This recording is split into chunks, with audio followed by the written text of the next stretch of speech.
Did you know you could grow mushrooms in a bucket at home? And not only that, it's actually easier to grow those mushrooms than most plants you already know about.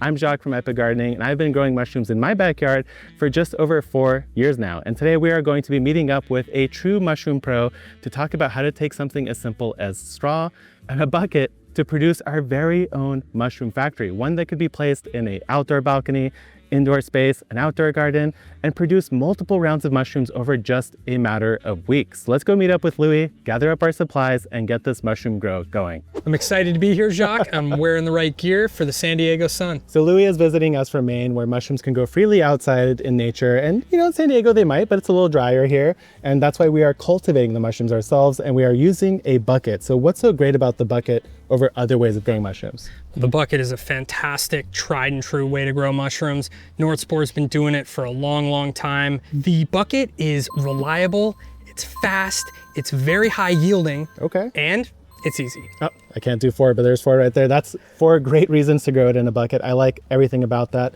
And I believe this comes as a complete kit, right? Yeah, that's right. So in that kit, you would get the exact amount of straw that you would need to actually set up your bucket. And what is, actually we should mention, what even is the straw? This is what I would call, in my limited knowledge, the substrate. Is that right? Yeah, this straw is acting as our substrate, and it's a really high quality, clean straw. You're not gonna get a bunch of seeds growing out of this, and it's nicely chopped, so it has a lot of surface area, and this is our carbon and our moisture reservoir. Okay, so the mushrooms that we're going to introduce to this are basically going to consume and live inside this, and then these holes are actually where the mushrooms are gonna come up out of, right? That's exactly right. Awesome, but we can't just grow mushrooms from straw in a bucket. We need something else, which is bringing us to the block of spawn. Is that the right term? Yep. And what is spawn? Spawn is basically a colonized substrate, in this case grain, with the intention to inoculate something else. So you can actually see it's all made out of, like, it looks like a whole grain bread where it's mostly the grain and less of the bread. Yeah. And the other thing I see here is all this white material, which is the mycelium, and that is like the actual mushroom itself, right? Yeah, that's the vegetative structure. That's what's gonna be in the log or underground. It's gonna be moving throughout this bucket, and then the mushrooms form from that. Awesome. So we've got our spawn, we've got our straw, we've got our bucket, and we also have some burlap here. So we're going to get into now how to set up this bucket properly, because there is a little bit of stuff we have to do up front.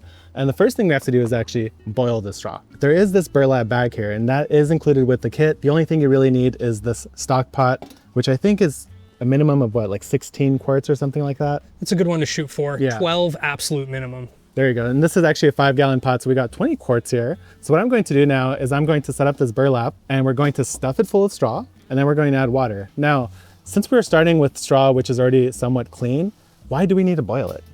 Well, even though it's pretty clean, it's still got a lot of mold spores on here, because there's mold spores in our environment. Or even my hands, right? Like, yeah, I might be introducing something. It's all over us, exactly. And so we want to pasteurize it just to make sure it's really clean, since we're putting it in a bucket ultimately, and it's pretty closed in there. There's going to be high moisture levels, and that could be an environment that mold would love to grow. But we want to give our oyster mushrooms the best chance possible. Yeah, and so what we're doing here is we're increasing our odds dramatically of getting a successful, huge crop of mushrooms instead of just something that maybe works, right? Yeah, and at the same time, we're hydrating our straw, which we would need to do no matter what. These oyster mushrooms are mostly water, like all mushrooms. And so they need the substrate to have a lot of water too. I've got all the straw in the burlap and it's in the pot. So now I'm gonna fill it with water. And what's our goal here? Get that water all the way to the top, and then we're gonna bring the water to boiling and then bring it down to just a simmer. Our goal is to keep the straw in pasteurization range. The upper end of that, about 180 degrees, and keep it that way for about an hour. All right, looks like we're just about there. If I push the straw down, it's definitely a full pot. So now I guess we fold this burlap over, and something heavy to weigh it down would be great. Like anything you have at home, it could even be another pot of water. In this case, we found 2 bricks that we're gonna use. So I'm gonna just keep this like that. And that should be enough to keep it submerged. There we go. That's gonna be some golden water. So what we're gonna do, I'm gonna turn this on to a boil. And then once it boils, drop it to a simmer, and we'll leave it for an hour. We'll come back and we'll talk about the next steps. The pot has now been simmering for an hour. We've got brown mysterious liquid, which I think means that we've succeeded. It's sterile. It's been pasteurized at this point. So what do we do next? So now we've got to pour off a little bit of this water, let it cool enough so that we can pull the burlap bag out of there and let it drain and cool. It's now been about an hour, maybe an hour and a half since we've been letting the straw dangle in the air, and it is at least dryish. I tried to squeeze it, nothing came out. Feeling the edges, it's definitely cool, but in the center, we forgot about how powerful of an insulator straw is. It's a little bit warm, but not hot enough to burn my hands. Now that we have the straw all cooled down, we could prep the buckets. So what do we need to do? Our buckets are clean when you get them, but not clean enough. You should still wash them out with soap and water.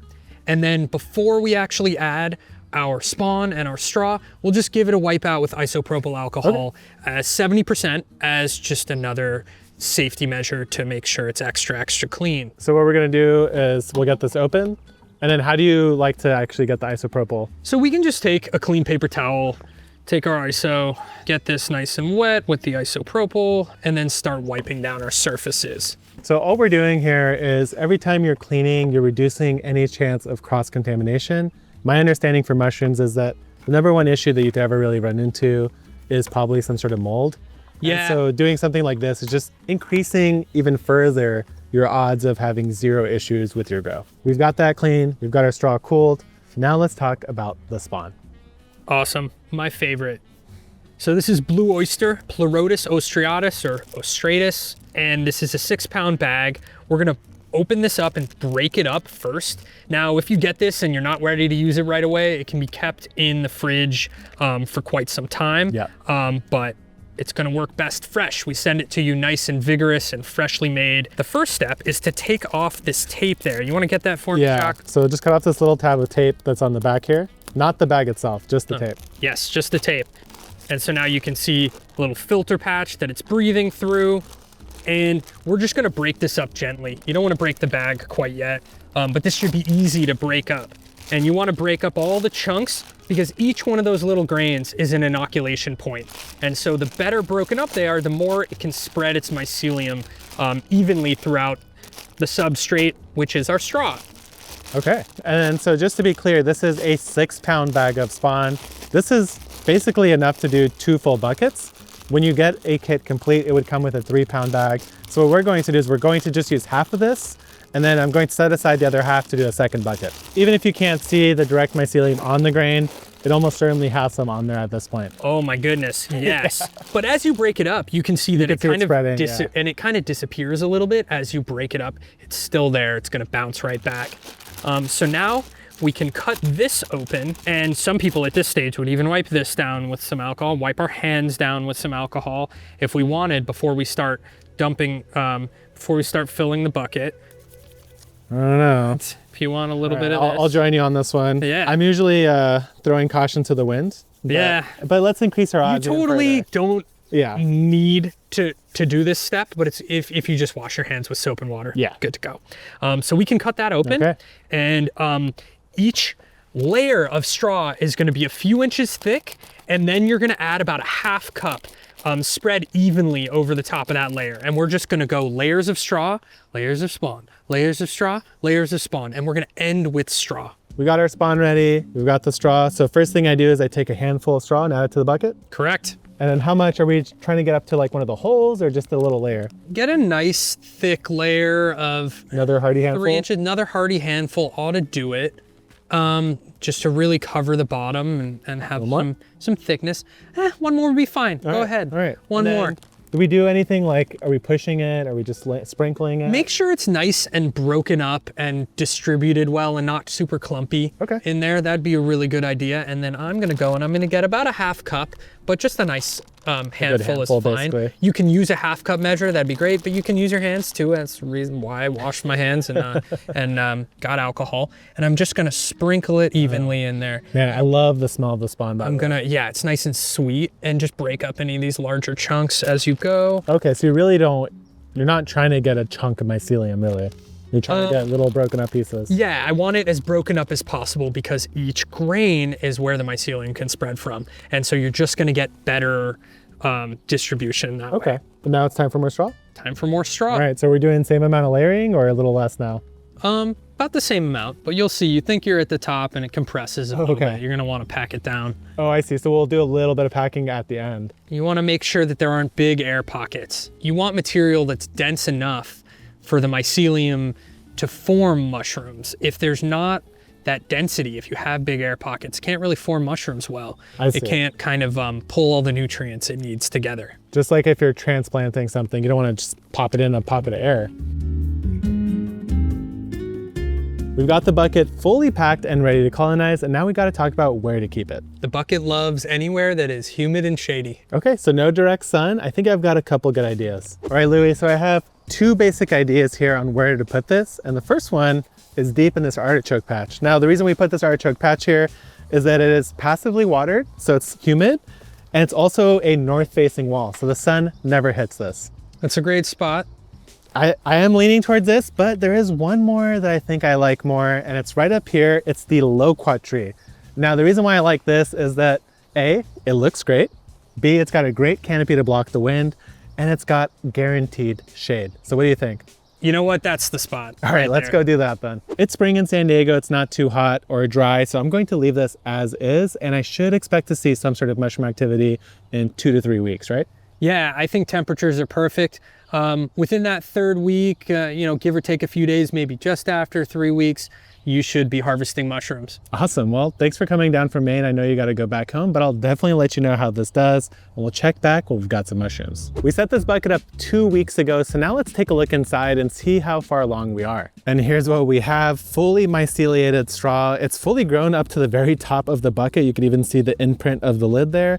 So now that it's fully colonized, we'll put this lid back on and it should fruit really any day now. The moment has come. The oysters are fruiting and they are looking really good. Now, it's been a little bit dry here in San Diego, so what I did here is I have some burlap that I just soaked in water and I have it draped over the top to give a little bit of extra humidity. But right here, you could see there's some really beautiful, nice clusters of blue oysters coming up. And every single hole has started. Some of them are a little bit slower, but they do have pins, which are the baby mushrooms. So this is looking good. We'll probably harvest in the next 3 days or so. It's finally time to harvest all of the mushrooms from our bucket. Now, last time we saw each other, the mushrooms had emerged. Some of the clusters were almost ready. They were actually harvested later that same day. So you might notice that there are some missing patches of mushrooms here, but also that same night, I had to fly out of San Diego. I was gone for 4 days. And in that time period, some things definitely happened. Nobody was around to actually miss this. And while we didn't suffer any major damage, these fruit clusters look totally wonderful. They should be absolutely delicious. Some of them simply dried out a teensy little bit. What happens when mushrooms dry out is that the pins, which are those first little baby mushrooms that emerge out of the bucket, get dry and they will actually be aborted. This is when the mushroom itself knows that it cannot support those pins. Either they got damaged due to dryness or something like that, and they will no longer grow into true mushrooms. So you might see like right here and right here, I have a couple that started to form, but in the back here, there are some of these little baby guys that just simply aren't going to make it. Now, overall, that did decrease our harvest by a pretty decent amount because 1, 2, 3 of the cluster sites basically failed to form a full mushroom. Now, this is my fault entirely. I should have provided some sort of extra humidity protection. And of course, the same time I was gone was also a very hot, dry week. So live and learn, but nothing is lost in the process. We still have 4 beautiful clusters of mushrooms here. We're going to harvest some more, and this bucket should be able to fruit at least another 1 to potentially 3 more times. So now what we're going to do is cover how to harvest your mushrooms from this bucket to ensure you get a second flush, and how to set this up to actually produce a robust second, third, and hopefully 4th flush of mushrooms. At the end of this, we'll also talk about what to do with all this myceliated straw, because trust me, you do not want to waste that. So first I want to weigh the mushrooms that were already harvested. These were kept in the fridge and they look a little bit bluer overall. You could see some of the blue hues on the caps, and that's simply because they were harvested a day earlier. Now, I should have ideally harvested everything that's still coming out of this bucket yesterday, but I was in a plane and that was impossible. So how much do we have in terms of weight already? We should have 300 grams, which is about 11 ounces. So this puts us at just under 3/4 of a pound of mushrooms so far. So let's harvest out the rest of these and see where we land. it is very tempting to take a knife like this mushroom knife here and just chop them off. That totally works. You'll definitely get your mushrooms, but let me explain why it's actually better to do something like this, which is to just grab the mushroom itself, the whole cluster, and then you could either pull down or try to twist like this, and you should be able to pull it right out. Now, the reason why we're doing it exactly like this is that when we do that, we actually are able to free this plug right here. You don't want to leave a little chunk of mycelium or mushroom like a stem, because then that's going to block any future mushroom production. So now that I know that I could see the straw there, I know that this will be another successful site in the coming flush. Now, what about these ones that have some of these small pins due to those dry conditions? They are not going to form a mushroom at this point. Once you have some mushrooms like this that are clearly mature and ready to harvest, the ones that are in the back here are just going to struggle and hang along and most likely do nothing in the end at all whatsoever. So what you want to do whenever you're harvesting your whole bucket is harvest everything to completion, including the tiny ones that look like they might have a chance. Just go ahead and remove them and you'll have a better second flush overall. So I'm going to go ahead and again, pull on these plugs a little bit so we could get some of that pop out. And if we do leave anything behind, I'll go through and show you how to clean those out. So here's an example of one of the plugs that needs to get cleaned out. So right here, this is actually all mushroom. What we want to do is just take something like a knife. You could use a screwdriver, whatever you really have on hand. And we're just going to come through and cut out any of this material. Again, we want to make sure that we get back down into just straw. That is going to ensure that we actually don't plug up this hole with an old mushroom block, and instead fresh mycelium should be able to form now. And from here, we'll get another cluster of mushrooms. And now before we set this up for its second flush, I do want to know how many mushrooms we just harvested. So I've got the scale zeroed out and let's see. So now we're at a total of 13 ounces. So if I go ahead and add all these back on, we should be sitting at 1.5 pounds on the dot, 1 pound, 8 ounces. So that's pretty dang good for the first flush, especially considering that 3 of the holes basically didn't actually have a chance. And the beauty of this is that it's actually super simple to set this up. Once again, all we're going to do is take a hose with a mist setting, just like this. I'm going to mist all sides of the bucket, trying to hit the holes a little bit there. And then we're gonna get ourselves a plastic bag. If you don't wanna use a plastic bag, you could also use something like a coffee burlap bag and just soak it really well until it's fully hydrated. Now that we've misted it, we're going to take the bucket, put it into our plastic bag like so. Then I'm going to tie this up. Once you place it in the bag, just put it somewhere safe again that is in the shade, and you'll leave it in this bag for about 1 week. After 1 week, take the bag off, set it back up, and you should see pins forming in another week or so. And you saw how fast this last one was. Another week after that, you'll probably have your mushrooms ready to harvest. So 3 to 4 weeks from the initial harvest, we should get our second flush, and then we'll do all that again, hope for the third flush. And essentially we're going to keep trying until either it stops producing mushrooms for sure, or we start to see contamination like some sort of green mold actually forming on one of those sites that are drilled in the bucket. And once you are fully done at that point, do not put this in the compost. Actually, you could put it in the compost. It'll break down, create wonderful rich matter that you could spread across your garden. But what I would suggest is that you actually break up the straw full of mycelium and start spreading it into other mulched areas of your garden. We've put it on top of straw mulch in raised beds before, and we actually got another couple little clusters of oyster mushrooms to produce. So this isn't done when the bucket's done. There's always potential for more life. You could spread it through your garden. You could even use it to start another mushroom bed. It's really amazing how powerful the mycelium of the mushrooms are. And if you're curious, you don't want to really open the top unless you're just checking at the beginning to see if it's been fully colonized. We're not adding any water directly back into this bucket. We want to keep it as sealed as we can. So there you have it, how to grow mushrooms in buckets at home. No matter where you live, you could definitely set up a bucket. Even if you don't have a garden, you could do this indoors.